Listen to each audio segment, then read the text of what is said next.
ఈరోజు ఒక ముఖ్యమైనటువంటి అంశాన్ని ప్రజల దృష్టికి తీసుకురావాలని మీ ద్వారా ఒక ప్రయత్నం చేస్తూ ఉన్నాము. కంచే చేను వేస్తే కాపేమి చేయగలదు అనేటువంటి ఒక నానుడి మనందరికీ తెలుసు. ఈరోజు రాష్ట్రాన్ని, రాష్ట్ర ప్రజలను పరిరక్షించేటువంటి బాధ్యత ఈరోజు ఒక స్టేట్ గవర్నమెంట్కి ఉంటుంది, అందులో ఉండే అధికార వ్యవస్థకు ఉంటుంది. అయితే అధికార వ్యవస్థ ఆ దిశపై శ్రద్ధ వహించకుండా అధికార దుర్వినియోగానికి పాల్పడుతున్నటువంటి అంశాలు ఒకవైపు మనకు కనిపిస్తూ ఉన్నాయి. మరొక వైపు యువత ముఖ్యంగా వారి భవిష్యత్తు ప్రశ్నార్థకంగా మారినటువంటి సమయంలో రాష్ట్రంలో డ్రగ్స్ అనేటువంటివి, గంజాయి కానీ డ్రగ్స్ కానీ, ఒకవైపు మద్యం ఏరులై పారుతూ బెల్ట్ షాప్స్ లెక్క లేకుండా రావడమే కాకుండా లభ్యంగా ఉండడం అనేటువంటిది ఒకవైపు జరుగుతుంటే, మరొక వైపు ముఖ్యంగా యూత్ ఇబ్బంది పడేటువంటి పరిస్థితి మనం కళ్ళారా చూస్తూ ఉన్నాం. అయితే ఏ వ్యవస్థలో అయినా, అంటే ఒక వ్యవసాయంలో కలుపు మొక్కలు ఏ విధంగా ఉంటాయో అలా పోలీసు వ్యవస్థలో కూడా కలుపు మొక్కలు ఉండి ఏ విధంగా ఈ డ్రగ్ మాఫియాకి, గంజాయి ముఖ్యంగా ఇది రాష్ట్రంలో భయంకరంగా విస్తృతంగా అందుబాటులోకి రావడానికి దోహదపడుతున్నారు అనేటువంటి అంశాలు కొన్ని ఈ ఆలస్యంగా వెలుగులోకి రావడం జరిగింది. దానికి సంబంధించి అది ఎక్కడ జరిగింది, ఏ విధంగా జరిగింది అని అంటే, మన తూర్పుగోదావరి జిల్లా రాజమహేంద్రవరం ఈ ప్రాంతంలో ఒక ఇద్దరు పోలీస్ ఆఫీసర్స్ ఈ గంజాయి ఏ విధంగా తరలించాలి, దానిలో కేసులు ఏ విధంగా పెట్టాలి, అమాయకులైనటువంటి వారిని ఆ కేసుల్లో ఇరికించి మేము గంజాయి పట్టుకున్నామని ఒక లెక్క చూపించుకోవడానికి పోలీస్ యంత్రాంగం పనిచేస్తుందని ఒకవైపు అయితే, దీని ద్వారా కోట్లు సంపాదించుకోవడానికి ఏ రకంగా స్కెచ్ వేస్తున్నారు అనేటువంటిది ఆలస్యంగా ఒకటి వెలుగులోకి వచ్చింది. ఈ సంఘటన, ఇక్కడ జరిగినటువంటి సంభాషణ చూస్తే ఒక సినిమా స్క్రిప్ట్ ఏ విధంగా ఉంటుందో అట్లా ఈ మధ్యకాలంలో దృశ్యం అనేటువంటి ఒక సినిమా వచ్చింది. దానిలో ఎలిబి ఎలా క్రియేట్ చేయాలి, ఏ విధంగా దీని నుంచి తప్పించుకోవాలని చాలామంది చూసుంటారు. సో అట్లాంటి అన్ని భాషల్లోనూ వచ్చింది, మలయాళంలో వచ్చిన తర్వాత అన్ని భాషల్లోనూ వచ్చింది. ఇలాంటి విధంగా దానికి మించి జరిగినటువంటి సంఘటన బొమ్మూరు సర్కిల్ ఇన్స్పెక్టర్ లక్ష్మణరెడ్డికి, రాజానగరం సర్కిల్ ఇన్స్పెక్టర్ సుభాష్కి మధ్య జరిగినటువంటి ఒక సంభాషణ చూస్తే, గంజాయి కేసులు ఇలా కూడా నమోదు చేస్తారా, ఇలా నిరపరాధులైనటువంటి, నిర్దోషులైనటువంటి వారిని కేవలం వాళ్ళ పేదరికాన్ని అడ్డం పెట్టుకుని, వాళ్ళు అక్కడక్కడ ఏమైనా చిన్న తప్పులు చేసి దొరుకుంటే వాళ్ళని తీసుకొని వచ్చి ఇలా కేసుల్లో ఇరికించి వాళ్ళు లెక్కలు చూపించుకోవటమే కాకుండా కోట్ల రూపాయలు ఎలా ఆర్జిస్తున్నారనేటువంటి విషయం ఒకటే వెలుగులోకి వచ్చింది. అయితే ఈ వారిరువురి మధ్య జరిగినటువంటి సంభాషణ వింటే ఎలా ఒక స్కెచ్ చేస్తారు, ఎలా నిరపరాధుల్ని, నిర్దోషుల్ని ఇందులో ఇరికిస్తారు అనేటువంటిది అందరం కూడా గమనించవచ్చు. ఇది వారిద్దరి మధ్య జరిగినట్టు సంభాషణ. అది రెడీ చేసుకోండి. ఎన్ని గంటలకు ఇస్తారు నాకు? మేము తీసుకెళ్ళిపోవచ్చు. Okay, right. ఓకే, ఇప్పుడు తీసుకెళ్ళిపోతే సాయంత్రం కల్లా తీసుకోవచ్చు. ఓకే, మాకు ఇంకా డైరెక్ట్ ఉన్నాయా లేదా మామూలుగా ఎలా పడతారు పెట్టేసుకోవడా? అంటే రెండు బళ్ళు మీద కారున్నారండి. ఉన్నంత కాదు ఏమో మరి క్రైమ్స్ గారు ఇస్తారు అని మన బస్సు ఫోన్ చేశారు. ఆయన కాదు, మన డిఎస్పీ సెంట్రల్ డిఎస్పీ గారు చెప్పారు. అది క్రైమ్ డిఎస్పీ ఆయన అడిగిపోయినాడు సార్. ముందు తీసేసుకున్నా లేకపోతే అక్కడ నుంచి తీసుకెళ్ళాలా? నేను ఎక్కడ సార్? ఇప్పుడు నేను డీసీకి తీసుకెళ్ళాలా లేకపోతే స్టేషన్ తీసుకొచ్చేస్తావా? తెచ్చేసుకుంటే రికార్డు స్పీడ్ అయిపోతుంది. సాయంత్రం 5 గంటలకు కొట్టుకుంటే ఇప్పుడు ఇక్కడ ఉంటే మీ రికార్డు రాస్తే కూడా దగ్గర ఉంటే స్పీడ్ అవుతుంది. డిలే అయిపోతుంది. ఓకే సార్, ఇప్పుడే పంపించేస్తాం మా వాళ్ళని, మీ దగ్గర పంపించేస్తాం. అలాగే ఓకే. చెప్పమ్మా. అదే కారు గురించి అడిగి క్రాష్ చేస్తుంటాను తమిళ చేస్తున్న తర్వాత వాడమనుకుంటాను సెంటర్ చేస్తున్నారు. ఓకే ఇప్పుడు మనం ముంబైని హ్యాండిల్ చేసి వచ్చారని అడిగాను సార్. సార్ చెప్పారు సార్ బెంగళూరు అన్నారు 5 నిమిషాలు చెప్తాను. ఓకే ఓకే ఓకే పంపించారు. అంటే ఇప్పుడు రాజానగరంలో వర్క్ చేసే అతను కొంచెం జూనియర్ ఇన్స్పెక్టరు, బొమ్మూరులో ఉన్న అతను సీనియర్ ఇన్స్పెక్టరు. అతనికి ఏ విధంగా వీళ్ళని పట్టుకోవాలి, ఎట్లా మనం తీసుకెళ్ళాలి, ఎలా కారులో ఎక్కించాలి, పైనుంచి ఏమి ఇన్స్ట్రక్షన్స్ వచ్చాయి అనేటువంటి విషయాన్ని వివరంగా చెప్తున్నాడు. ఇప్పుడు పెట్టే వీడియోలో అడిషనల్ ఎస్పీయా, డిఎస్పీయా, ఎవరెవరు ఇన్వాల్వ్ అయ్యి ఏ విధంగా ఇది చేయమన్నారు అనేటువంటిది ఇంకా వివరంగా ఉంది. ఒకసారి వినండి.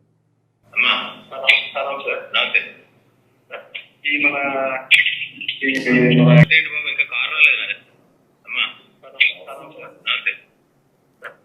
మన ఇది ఉంది సార్, ఎన్ని గంటలకు కష్టపడిస్తా సార్? అసిస్టెంట్ బాబు ఇంకా కారు రాలేదు నా దగ్గరికి. కారు లేదు ఇంకా. మేము అర్థం కాదు. 800 ఏదో ఇస్తానంటాడు. ఇప్పుడు మరి 100 కేజీలు ఎక్కడ పెట్టాలి, 6 రోజులు లోపల పెట్టాలి, సరిపోతా వెహికల్. ఇంకా వెహికల్ కొంటున్నాడంట అపార్ట్మెంట్లు అని చెప్పి. ఇలాగా పెద్ద క్లబ్ పనులన్నీ చేస్తారు ఇక్కడ. కారు అని ఎందుకు చెప్పారు నాకు అర్థం కావట్లా. ఏమో మరి ఎస్పీ గారు ఏం చెప్తే నాకు కారు అన్నారు. అయితే మొత్తాలు చెప్తున్నాను కారు అయితే పంపిస్తాను అన్నాడు. వచ్చి మళ్ళీ ఎస్పీ గారు అడిగాము. కారు 1000 ఎస్పీ గారు అన్నాడు చూసుకుంటాను అన్నాడు. ఆ విషయం మీకు చెప్తాను. అదే ఎస్పీ అని అడగమన్నారు. ఎస్పీ అని అడుగుతుంటే ఇంకా కొంటున్నాడంటే ఇల్లు అక్కడ బేరాలు ఆడుతున్నాడు. నాకేమో అర్థం కావట్లా. ఎక్కువ వస్తుంది కారు. వీళ్ళు వస్తే ఇప్పుడు 100 కేజీలు ఎక్కడ ఎట్టాలి, 6 రోజులు లోపల ఎట్టాలి.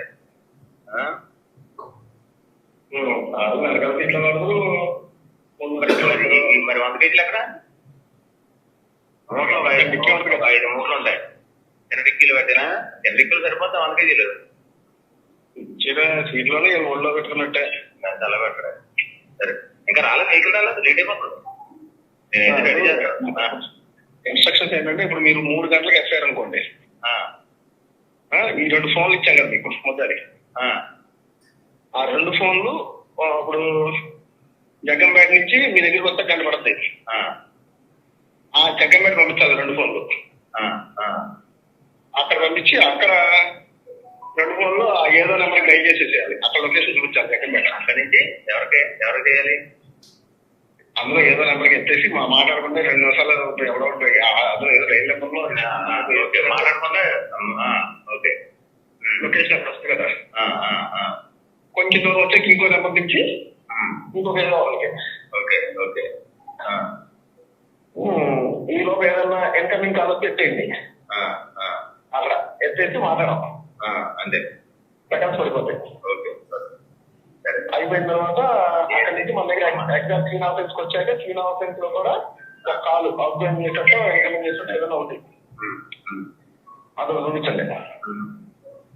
చూపిస్తే మనం రేపు ఇంకోటి మా ఆధార్ చూపించుకుంటాం కరెక్ట్గా 1 గంట ముందు జర్నీ టైం నుంచి అక్కడ ఆ సీన్ పంపించుకున్నారు కాన్షియల్ని పంపించి అక్కడి నుంచి ఆ ఫోన్ నుంచి అక్కడికి 1 గంట అక్కడి నుంచి ఇంకొన్ని ముందు వచ్చాయి. ఇంకో 1/2 గంట తర్వాత ఇంకొకరికి 2-3 కాల్స్ ఒక్కొక్క దాని నుంచి కొద్ది ఒక 5 నిమిషాలు 6 నిమిషాలు గ్యాప్ ఇచ్చి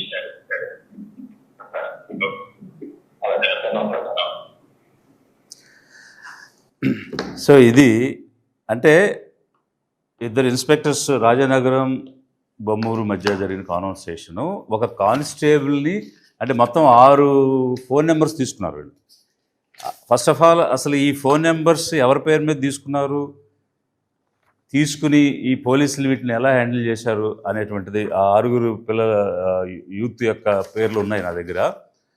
తాడేపల్లి ప్రేమ్ కుమార్ వీళ్ళంతా కూడా కూలి పని చేసుకునేటువంటి వాళ్ళు. అందులో తాడేపల్లి ప్రేమ్ కుమార్, తర్వాత దాసరి సురేష్ కుమార్ వీళ్ళిద్దరూ షెడ్యూల్ కాస్ట్ మాల కమ్యూనిటీకి చెందిన వాళ్ళు. లంకా పవన్ షెడ్యూల్ కాస్ట్ మాది కమ్యూనిటీకి చెందిన వాళ్ళు. తర్వాత పట్నాల చిన్న సత్యనారాయణ ఇతను కూడా కూలి పని చేసుకుని సెట్టి బలిజా బీసీ కమ్యూనిటీకి చెందిన వాళ్ళు. దారపు దుర్గా, తర్వాత కమ్మకట్ల అశోక్ కుమార్ అని వీళ్ళిద్దరు కూడా పేదవాళ్ళు, లేబర్గా పనిచేసుకున్నటువంటి ఓసీలు. ఇలా 6 మందికి ఫోన్ నెంబర్లు ఇచ్చి ఈ ఫోన్ నెంబర్లు ముందుగానే ఒక కానిస్టేబుల్కి ఇచ్చి మీరు జగ్గంపేటకు వెళ్ళండి, వెళ్ళి అక్కడి నుంచి కాల్ చేయండి, సో దట్ ఆ టవర్లో ఈ ఫోన్ పనిచేసినట్టు రికార్డ్ అవుద్ది. ఆ విధంగా అక్కడి నుంచి వస్తూ మధ్యలో 2 కాల్స్ ఆన్సర్ చేసి అలా ర్యాండమ్గా మాట్లాడితే రాజమండ్రి వచ్చే సమయానికి ఈ వెహికల్ ఆ ఫోన్లతో కలిసి వచ్చినట్టు, అందులో వీళ్ళని పట్టుకున్నట్టు, ఈ 100 కేజీలు గంజాయి కొంత డిక్కీలోను కొంత వాళ్ళ ఒళ్ళలోనూ పెట్టాలి అని చెప్పి ఒక స్కీము. 2 అఫీషియల్ నెంబర్స్ మధ్య, అంటే ఇవి నెంబర్స్ సిఐ బొమ్మూరుకి సిఐ రాజనగర్, ఇది సిఐ బొమ్మూరు కాల్ లిస్ట్, ఇది సిఐ రాజనగర్ కాల్ లిస్ట్, వాళ్ళిద్దరి మధ్య ఈ డేట్న జరిగినటువంటి సంభాషణ. సో దీన్ని బేస్ చేసుకుని వారు ఏం చేశారంటే ఒక ఎఫ్ఐఆర్ నమోదు చేశారు. ఈ ఎఫ్ఐఆర్లో వీళ్ళు ఈ గంజాయిని తీసుకొచ్చినట్టు, ఆ 100 కేజీల గంజాయిని వీళ్ళందరూ కూడా దీనిలో ఇన్వాల్వ్ అయినట్టు, వాళ్ళెవరు అంటే ఒక కంప్లైనెంట్ని కూడా వీళ్ళు ఐడెంటిఫై చేస్తారు. ఆ కంప్లైనెంట్ వీళ్ళకి సంబంధించిన మనిషే ఉంటారు. వాళ్ళు కంప్లైంట్ చేసినట్టు వీళ్ళ ఆరుగురు యొక్క డీటెయిల్స్ 1 2 3 4 5 6 డీటెయిల్స్ ఇచ్చి, ఇప్పుడు నేను చెప్పినటువంటి కథనం అంటే ఏదైతే ఎస్పీ ఇన్స్ట్రక్షన్స్ ఏంటంటే ఎస్పీ ఇలా చేయమన్నారు, ఎడిషనల్ ఎస్పీ ఇలా చేయమన్నారు, సెంట్రల్ జోన్ డిఎస్పీ ఇట్లా చేయమన్నారు అని ఈసీఐ ఆర్సీఐ మాట్లాడుకుని అఫీషియల్ నెంబర్స్. ఏమిటా అఫీషియల్ నెంబర్స్ అంటే ఒకటి 9440796533 ఇది బొమ్మూరు ఇన్కమింగ్, ఇది 9440796585 ఇది రాజానగరం, అక్కడి నుంచి కాల్. ఇప్పుడు నేను పెట్టినటువంటి రికార్డ్స్ దానికి సంబంధించినవి. అయితే ఈ 6 మంది ఫోన్ నెంబర్స్ ఏ విధంగా వాళ్ళు సంపాదించారు అంటే క్రైమ్కి ముందుగానే, అంటే అప్పుడు ఇన్వాల్వ్ అయినటువంటి ఆఫీసర్స్ పిక్చర్స్ కూడా నా దగ్గర ఉన్నాయి. ఈయన బొమ్మూరులో కేసు కట్టి ఇదంతా చేసినటువంటి ఇన్స్పెక్టర్ లక్ష్మణ్ రెడ్డి ఇతని పేరు. ఇతనికి కాల్ చేసి మాట్లాడినటువంటి వ్యక్తి ఇతను సుభాష్ అనేటువంటి సిఐ. ఇతను ఏదో ఒక అప్రిషియేషన్ సర్టిఫికేట్ కూడా తీసుకుంటున్నాడు. సో ఈ రకమైనటువంటి పరిస్థితి జరుగుతున్నది రాష్ట్రంలో. అంటే జనరల్గా ఉన్నటువంటి ఇన్ఫర్మేషన్ ఏంటంటే 30% పోలీసులకు అందుతుంది, 30% ఎవరైతే అధికారంలో ఉన్న రాజకీయ నాయకులు ఉంటారో వాళ్ళకు అందుతుంది అనేటువంటిది ఈ మీడియా మాఫియా ద్వారా జరిగేటువంటి అంశం. ఇది ఒక అంశం ఇక్కడ వెలుగులోకి వచ్చింది. అయితే అంతర్జాతీయ మాదక ద్రవ్యాల వ్యతిరేక దినోత్సవం అని చెప్పేసి నిన్నగాక మొన్న ముఖ్యమంత్రి గారు గుంటూరులో ఒక మారథాన్ వాక్ చేయడమే కాకుండా అక్కడ ఏం చెప్తారంటే ఎవరు అడ్డొచ్చినా తొక్కుకుంటూ పోతామని, గంజాయి బ్యాచే కాదు వాళ్ళ వెనక ఉన్న వాళ్ళను కూడా మట్టుపెట్టి బుద్ధి చెప్తామని, అలాంటి వాళ్ళు ఆంధ్రప్రదేశ్లో జీవించే పరిస్థితే లేకుండా చేస్తామని స్టేట్మెంట్స్ ఒకవైపు. మరొక వైపు ఏంటంటే ప్రభుత్వం వచ్చిన 100 రోజుల్లోనే మేము దీనిని పూర్తిగా నిర్మూలిస్తామనేటువంటిది. చూస్తారు కదా, మొదటి 100 రోజుల గంజాయి బాధ్యత తెలుగుదేశం జనసేన భారతీయ జనతా పార్టీ ప్రభుత్వం తీసుకుంది. ప్రజలందరూ చూస్తారు కదా, మొదటి 100 రోజుల గంజాయి బాధ్యత. సో మొదటి 100 రోజుల్లోనే గంజాయి గుర్తుపెట్టే బాధ్యత అనేది తెలుగుదేశం జనసేన భారతీయ జనతా పార్టీ ప్రభుత్వం తీసుకుంది. యా, సో ఈ విధంగా 100 డేస్లో చేస్తామని చెప్పి ఒకవైపు తెనాలిలో ఏం జరిగింది, ఒక 2 ఎస్సీస్ ఒక ముస్లిం వ్యక్తుల్ని రోడ్డు మీద కొడతా ఉన్నారు. ఇదంతా ఎలాగంటే పోలీసు ఈరోజు పెడలర్స్గా, ఒకవైపు కన్జ్యూమర్స్ డ్రగ్స్లో ఉంటే పెడలర్స్ దీన్ని ప్రాపగేట్ చేసేవాళ్ళు ఉంటే, పెడలర్స్ రోల్ తీసుకుని దీనిని చెక్ పోస్టుల దగ్గర నుంచి వెళ్ళేటువంటి వెహికల్స్ నెంబర్స్ ముందుగానే ఇచ్చి అవి పట్టుకోకుండా ఆపకుండా పంపించేటువంటి ఒక స్కీమ్ ఆఫ్ థింగ్స్ అనేటువంటిది డిజైన్ చేసి ఈ కలుపు మొక్కలుగా ఉన్నటువంటి పోలీసు వ్యవస్థలో కలుపు మొక్కలుగా ఉన్నటువంటి వాళ్ళు చేస్తుండడం, అమాయకులైనటువంటి వాళ్ళు ఎక్కడైనా చిన్న చిన్న కేసులో పట్టుబడినటువంటి వాళ్ళని, ముఖ్యంగా వెనుకబడిన వర్గాలు ఎస్సీ బీసీ మైనారిటీస్ లాంటి వాళ్ళని ఎస్టీలను తీసుకెళ్ళి ఈ కేసుకు ఒప్పుకో అని భయంకరంగా కొట్టడం. ఆ రోజు తెనాలిలో కొట్టడంలో కూడా ఏమిటి దాని వెనుకున్న కారణం ఏంటంటే కన్ఫెస్ చేయడం లేదు వీళ్ళు. మేము డ్రగ్స్లో ఇన్వాల్వ్ అయ్యాము, గంజాయి తీసుకెళ్ళాము అని చెప్తే ఒప్పుకోవడం లేదని బహిరంగంగా కొట్టడం జరిగింది అనేటువంటిది వారు ఇస్తున్నటువంటి వర్షన్. సో ఈ విధంగా నిర్దోషులను పెట్టి ఫాల్స్ కేసెస్ పెట్టి కేసులు పట్టుకున్నాము, గంజాయిని మేము పట్టామని చెప్పడానికి ఒకవైపు ప్రయత్నం జరుగుతూ ఉంటే, మరొక వైపు యువత వారి భవిష్యత్తు కోల్పోతూ రేపు దేశ భవిష్యత్తు ఎవరు, మానవ వనరులు ఏమిటి అని అంటే ఈరోజు ఉన్నటువంటి యువతే అవుతుంది. అలాంటి వ్యవస్థ నిర్వీర్యం అయిపోయేటువంటి పరిస్థితి వస్తుంటే బలిపశువులు చేస్తూ ఉన్నారు ఒకవైపు పేదల్ని, మరొక వైపు ఏమాత్రం శ్రద్ధ లేకుండా ఈ ఈ యూత్ లైవ్స్ని నిర్వీర్యం చేయడం అనేటువంటిది జరుగుతుంది. మరి ఏం చేస్తుంది ఈ ప్రభుత్వం? 100 రోజుల్లోనే మట్టు పెడతామని చెప్పిన ప్రభుత్వం ఏం చేస్తుంది అనేది ఒకవైపు అయితే, ఇప్పుడు గత ప్రభుత్వం వైఫల్యం చెందింది, వారు సరిగా నియంత్రణ చేయలేకపోయారు అనేటువంటి దృక్పథంతోనే ఇది మెరుగైన పాలన ఇస్తుంది, మెరుగైనటువంటి సమాజాన్ని నిర్మిస్తుంది, యువత భవిష్యత్తు కాపాడుతుందని కదా ఓట్లేసి ఈ ప్రభుత్వాన్ని గెలిపించారు.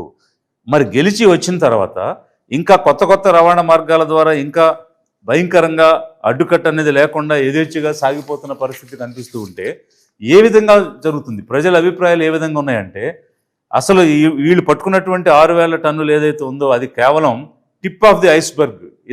ఇంతకంటే భయంకరమైనటువంటి రవాణా జరుగుతుందనేది ఒకవైపు అయితే, నిజమైనటువంటి మాఫియా నాయకులందరూ కూడా పెద్ద పెద్ద నగరాల్లోనే జీవిస్తున్నారు అనేది, ఆ కొక్కైన్ అనేది ఇంతవరకు మెట్రోపాలిటన్ సిటీస్ మనకు హైదరాబాద్లో పట్టుకోవడమే విన్నాము, కానీ మొట్టమొదటిసారి ఆంధ్రప్రదేశ్ రాష్ట్ర చరిత్రలో మంగళగిరిలో కొక్కైన్ పట్టుకోవడం అనేటువంటిది మొదటిసారిగా మనం చూసాం. అంటే ఎటువైపు వెళుతున్నాం? ఇది ఒకవైపు అయితే, అరికట్టే మార్గాలు ఏమైనా చేస్తున్నారా, పరిష్కార మార్గాలు ఏమైనా చూస్తున్నారా అని అంటే అది ఎక్కడ కూడా కనిపించడం లేదు. ఈ మధ్య అంటే BBC తెలుగు ఛానల్ ఒక కథనాన్ని కూడా ప్రకటన చేసింది. ఏమిటంటే, గంజాయి సాగు ఏ విధంగా విశాఖపట్నం, పాత విశాఖపట్నం జిల్లా అంటే ఇప్పుడు అల్లూరు సీతారామరాజు జిల్లా AOB ఆంధ్ర ఒరిస్సా బార్డర్లోను ఛత్తీస్గఢ్ బార్డర్లోను వస్తుంది, సాగు చేస్తున్నారు అనేటువంటి అంశాలు చాలా స్పష్టంగా చూపిస్తున్నారు. ఎకరాలు సాగు జరుగుతుంది.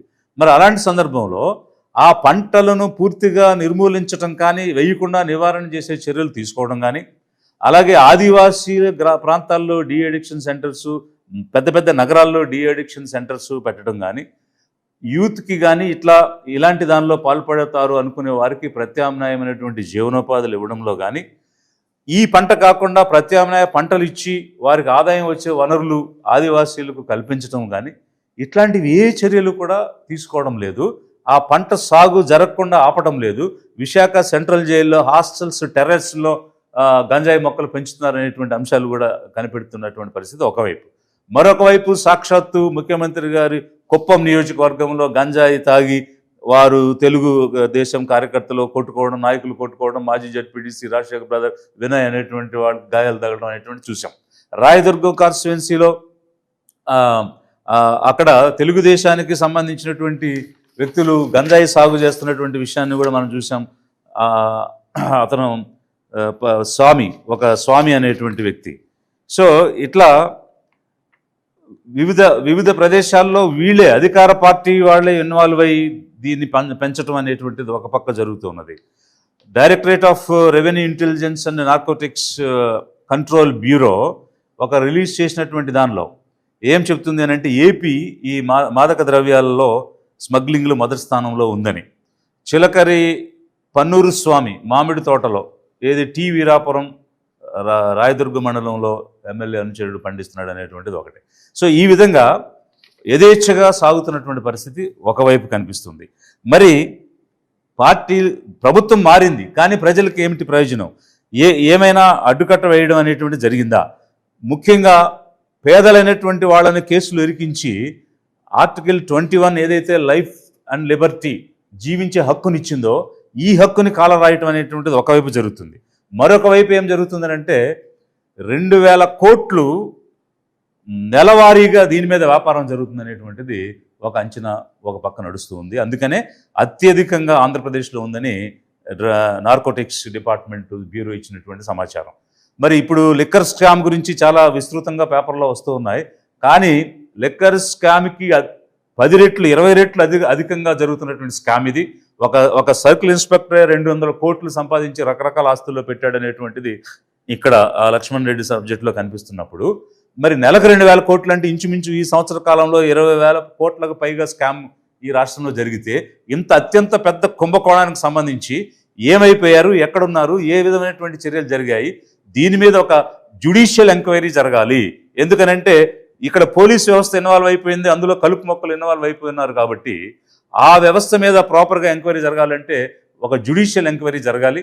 ఒకవైపు గత ప్రభుత్వం SEB సెబ్ అనేటువంటిది ఒకటి పెట్టింది, కానీ ఈ ప్రభుత్వం దాని పేరు మార్చి ఈగిలని, ఫాస్ట్ ట్రాక్ కోర్టులని, ఇట్లాంటి కొన్ని కొత్త సంస్కరణలు తీసుకొచ్చామని చెప్తున్నారు. బట్ ఈగల్ అనేటువంటి ఒక డిపార్ట్మెంట్ పెట్టారు, కరెక్టే. అక్కడ ఉన్నటువంటి ఐజీకి కానీ అక్కడ ఉన్నటువంటి ఆఫీసర్స్ కానీ ఎలాంటి అధికార బదలాయింపులు జరగలేదు, ఏ రకమైన మౌలిక వసతులు వాళ్ళు కల్పించలేదు. సో వాళ్ళు వెళ్ళి పనిచేసేటువంటి పరిస్థితి కూడా అక్కడ కనిపించడం లేదు. పేరుకి అంటే ఈ గవర్నమెంట్ ఎలా ఉందంటే ఈవెంట్స్, స్టేట్మెంట్స్, ఒక్కొక్క ఏదో ఈవెంట్స్ చేయడం, ఎలా డ్రోన్స్ అని ఒక ఈవెంట్, ఆర్టిఫిషియల్ ఇంటెలిజెన్స్ అని ఒక ఈవెంట్, P4 అని ఒక ఈవెంట్, అట్లా ఈవెంట్స్ చేయడం, 100 రోజులు తీసేస్తాం, జీవించే పరిస్థితి లేకుండా చేస్తాం, స్టేట్మెంట్స్ ఇవ్వడం. బట్ చర్యలేవి, యాక్షన్ ఏది? అలాంటి యాక్షన్ ఏమి కనిపించడం లేదు. లిబరేషన్ కాంగ్రెస్ పార్టీ అధ్యక్షుడిగా మా పార్టీ, మా నాయకులు, మా అందరి యొక్క ఆవేదన ఏమిటంటే యువత నిర్వీర్యం అయిపోతుంది, వాళ్ళ బంగారు భవిష్యత్తు నాశనం అయిపోతుంది. నేను యాత్ర చేశాను, పాదయాత్ర చేసినప్పుడు గ్రామాల్లోకి వెళ్ళాను. ఏ గ్రామంలోకి వెళ్ళినా 25, 22, 30 సంవత్సరాల వయసులో ఉన్నవాళ్ళు చనిపోతుంటే we miss you, we adore you అనేటువంటి వాల్ పోస్టర్స్ చాలా చూశాను, ఫ్లెక్సీలు. ఎందుకు ఇలా జరుగుతుందంటే ఇలా తాగి చనిపోయారు, డ్రగ్స్తో చనిపోయారు, గంజాయితో చనిపోయారు అని నేను పాదయాత్ర వెళ్ళినప్పుడు గ్రామాల్లో చూసినప్పుడు చెప్తా ఉన్నారు. మరి కొంతమంది అనుకోవచ్చు ఎక్కడో జరుగుతుంది, మాకు సంబంధం లేదు, కానీ ఇది ప్రజల సమస్య, ప్రజలందరికీ సంబంధించిన సమస్య. ఇప్పుడు తాగినవాడు ఏదో తాగి పడిపోతాడేమో, కానీ డ్రగ్స్ తీసుకున్న వాళ్ళు, వాళ్ళ బిహేవియర్ ఏ విధంగా ఉంటుందో, వాళ్ళు ఎలా ప్రవర్తిస్తారో కూడా తెలియదు. ఎటు నుంచైనా వచ్చి దాడి చేయొచ్చు, దొంగతనం చేయొచ్చు, చంపేయచ్చు, రకరకాలైనటువంటి విచక్షణ రాహిత్యమైనటువంటి బిహేవియర్లోకి వెళ్ళిపోతారు వీళ్ళు. అలా వెళ్ళనీయకుండా మన యూత్ని కాపాడుకోవాల్సిన అవసరం మనకుంది. అంతేకాకుండా మన రాష్ట్ర ప్రజలు కూడా ఆలోచించాలి. ఆ ప్రభుత్వం ఫెయిల్ అయిందని ఈ తెలుగుదేశం కూటమికి ఓట్లు వేశారు, ఏమిటి ప్రయోజనం? పెత్తందారులు ఎవరైనా పెత్తందారులే. ఈరోజు 30% అప్పుడున్న రాజకీయ నాయకులు తీసుకుంటే, ఇప్పుడున్న రాజకీయ నాయకులు, మంత్రులుగా ఉన్నటువంటి వాళ్ళు ఇప్పుడు 30% తీసుకుని 1000 కోట్లు సంపాదించుకోవడం జరుగుతుంది. కాబట్టి పెత్తందారులు ఎప్పుడు పెత్తందారుల వైపునే ఉంటారు, ఈ మాఫియా వైపునే ఉంటారు. కోట్ల డబ్బులు ఎవరిస్తారని వాళ్ళ వైపునే కొమ్ముగాసి వాళ్ళకే సపోర్ట్ చేస్తారు. అందుకే జనం ఆలోచించాలి. పేద వర్గాలు అధికారంలో అడుగు పెడితే తప్ప ఇలాంటి భయంకరమైనటువంటి సమస్యలకు పరిష్కారం దొరకదు. మనం అధికారంలోకి రావడమే వీటన్నిటికీ కూడా పరిష్కారం. మన ఓటు మనం వేసుకోవడమే వీటన్నిటికీ కూడా పరిష్కారం. పెత్తందారుల పార్టీలకు మనం ఓట్లు వేసినంత కాలం మనం జీవించే హక్కు కోల్పోయే పరిస్థితిలోకి వస్తున్నాం తప్ప ఇలాంటి కుంభకోణాలు వెలికితీసి వారు 100 రోజుల్లో చేస్తానన్న వాళ్ళు ఎందుకు చేయడం లేదంటే నిశ్శబ్దంగా ఉన్నారంటే అర్థం ఈ 1000 కోట్లలో మీకు ముడుపులు ముడుతున్నాయని అర్థం. కాదంటే మీరు చేసి చూపించండి. ఈ జనం కోసం, ఈ యూత్ కోసం, యువత భవిష్యత్తు కోసం మీరు ఎందుకు స్పందించరు? పెత్తందారులకు ఎందుకు కొమ్ము కాస్తున్నారు మీరు? ఎవరైతే మద్యం మాఫియా ఉందో, ఈ డ్రగ్స్ మాఫియా ఉందో, వాళ్ళని పట్టుకుని ఎందుకు చూపించలేకపోతున్నారు? ఆ మాఫియాను ఎందుకు మట్టుబెట్టలేకపోతున్నారు? కొక్కైన ఇక్కడ ఎందుకు జరుగుతుంది అంటే యువత భవిష్యత్తు అంటే మీకు శ్రద్ధ లేదు. ఎందుకు శ్రద్ధ లేదంటే మీకు కావాల్సింది డబ్బు, ఓట్లే. అందుకే నేను అంటున్నాను, ఈ రాష్ట్రంలో స్టేట్స్మెన్స్ ఎవరు లేరు, పొలిటీషియన్సే ఉన్నారు. అంటే రాజకీయ నాయకులే ఉన్నారు తప్ప రాజనీతిజ్ఞులు ఎవరు లేరు. ఒక రాజనీతిజ్ఞుడిగా పనిచేయాలని వచ్చిన లిబరేషన్ కాంగ్రెస్ పార్టీ నాయకునిగా, అధ్యక్షుడిగా నేను చెప్తున్నాను ఏంటంటే మాకు అందరి భవిష్యత్తు కావాలి, యువత భవిష్యత్తు కావాలి, రాష్ట్ర ప్రయోజనం కావాలి, రాష్ట్ర అభివృద్ధి కావాలి. ఎవరో నష్టపోతారు, ఎవరో మాఫియా ఒక పెత్తందారుని పెట్టినంత మాత్రాన జనం నష్టం మాకు ముఖ్యం, కానీ ఒక పెత్తందారుడు నష్టపోయేటువంటిది మాకు ముఖ్యం కాదు. అలాంటి స్టేట్స్మెన్షిప్ ఉన్నటువంటి రాజనీతిని పాటించే నాయకులు ఈరోజు మన రాష్ట్రంలో లేరు. కాబట్టే ఈ మాఫియాన్ని మట్టుబెట్టలేకపోతున్నారు. యువత భవిష్యత్తుని గాలికి వదిలేశారు. జనం అర్థం చేసుకోండి, ఇది ప్రజల సమస్య. మన అందరం కలిసి దీనిని అరికట్టాలి. అందుకోసం మనం సమాయత్తం కావాలి, సమిష్టిగా ముందుకు నడవాలి.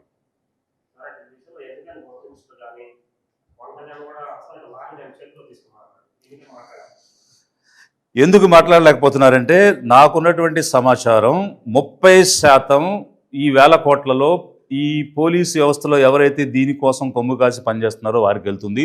మరొక 30% అంటే 600 కోట్లు పైగా ప్రతి నెల ఈ అధికారంలో ఉన్నటువంటి నాయకులకు వెళుతుంది అనేటువంటిది ఒక సమాచారం ఉంది.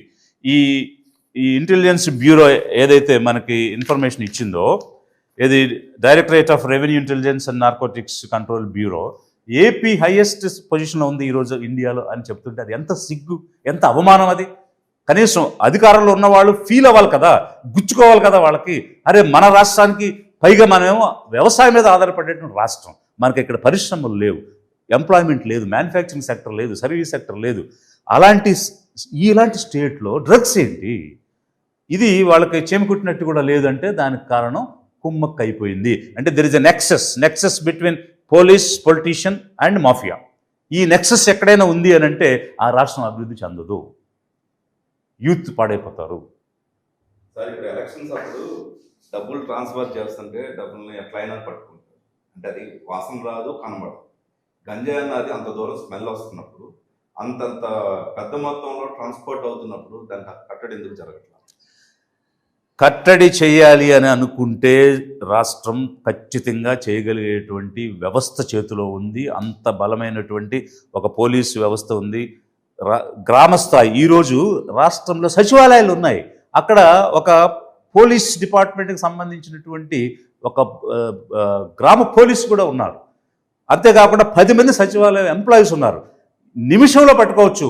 చిత్తశుద్ధి లేదు. ఎందుకనంటే మీకు డబ్బు వస్తుంది, మీకు కావాల్సింది డబ్బు, పెత్తందారులకు కావాల్సిన పెత్తనమే, ఆధిపత్యమే.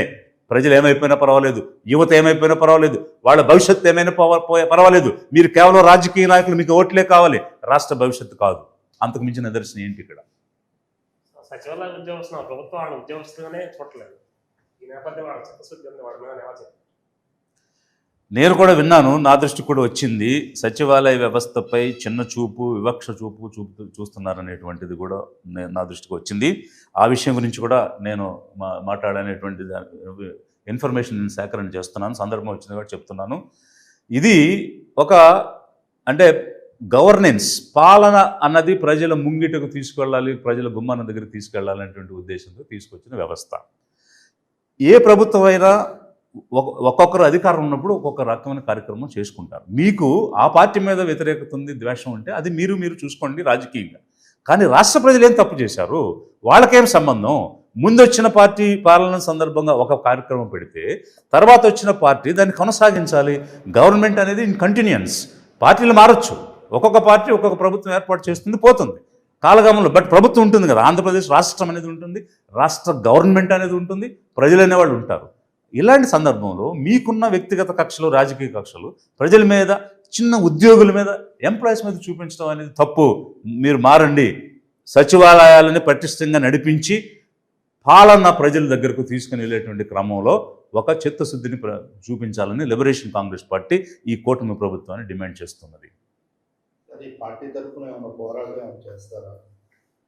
మేమైతే యువత కోసం, ఈరోజు యువత పడుతున్నటువంటి నిరుద్యోగ సమస్య కోసం, వారి భవిష్యత్తు నిర్వీర్యం అవుతున్నటువంటి పరిస్థితుల కోసం ముమ్మరంగా అడుగులు ముందుకు వెళ్ళాలనేటువంటి ఆలోచన ఉన్నాం. భయంకరమైనటువంటి పోరాటం తీసుకురావాలనేటువంటి ఆలోచన ఉన్నాం. తప్పకుండా ప్రభుత్వం మెడలు వంచి వారికి ఇస్తానన్నటువంటి అంశాలు, హామీలు నెరవేర్చాలనే విధంగా యువతతో కలిసి పోరాటానికి లిబరేషన్ కాంగ్రెస్ పార్టీ సంసిద్ధంగా ఉన్నది.